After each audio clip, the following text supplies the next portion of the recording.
করেছে, সাংবাদিকদের উপর নির্যাতন হামলা চালিয়ে যাচ্ছে, তাদের দ্রুত গ্রেফতার করতে হবে।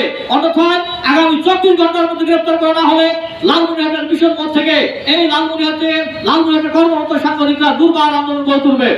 আমাদের কিছুদিনে কাজ করি, দেশ টেলিভিশনে কাজ করি, অর্থাৎ দেশের শীর্ষস্থানীয় একটি গ্রুপ বসুন্ধরা গ্রুপের ইস্ট ওয়েস্ট মিডিয়া কমপ্লেক্সে দুর্বৃত্তরা ধীরে দুপুরে আপনারা দেখেছেন, লাইভে দেখেছেন, সিসি ক্যামেরার মাধ্যমে দেখেছেন যে সেখানে কিভাবে হামলা চালানো হয়েছে। 20 থেকে 25টি গাড়ি ভাঙচুর করা হয়েছে, কালের কণ্ঠ অফিস ভেঙে তছনছ করে দেওয়া হয়েছে, নিউজ 24 অফিসে হামলা চালানো হয়েছে এবং বাংলাদেশ কিছুদিন অফিসে হামলা চালানো হয়েছে, বাংলা নিউজও ভাঙচুর করা হয়েছে। অর্থাৎ 7টি যে মিডিয়া রয়েছে সেই 7টি মিডিয়া তারা ভাঙচুর করেছে দিনে দুপুরে। কিন্তু অদ্যবধি আপনারা জানেন যে আজকে এই কয়েকটি মিডিয়াতে যারা হামলা করেছে তাদের তালিকা প্রকাশ করা হয়েছে, কিন্তু আজকে পর্যন্ত এই সব দুষ্কৃতিকারী সন্ত্রাসীকে গ্রেফতার করা হয়নি।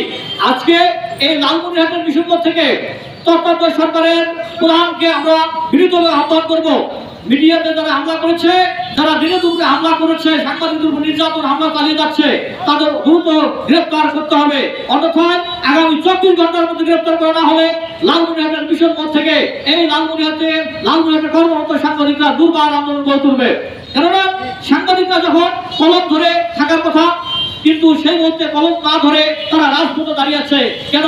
বৈষম্য বিরোধী ছাত্র আন্দোলনের এই দুর্বার আন্দোলনে সরকার পতনের পর তাদের ভাবমূর্তি ক্ষুণ্ণ করার জন্যই কিন্তু একটি গোষ্ঠী উঠে পড়ে লেগেছে।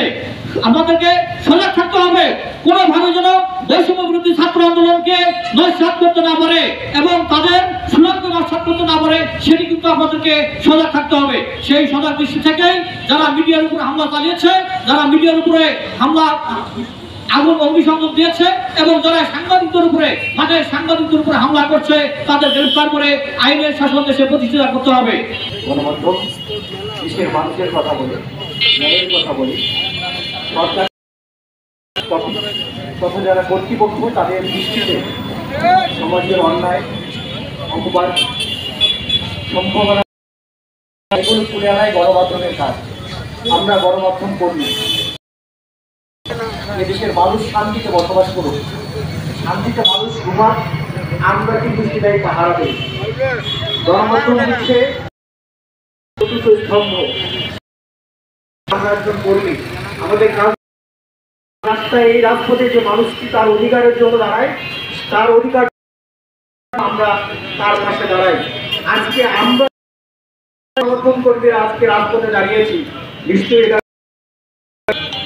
আমরা সত্য কথা বলতে গিয়েছি, যার কারণে বসুন্ধরার আবাসিক এলাকায় যে ইস্ট ওয়েস্ট মিডিয়া হাউস রয়েছে সেখানে গত সোমবার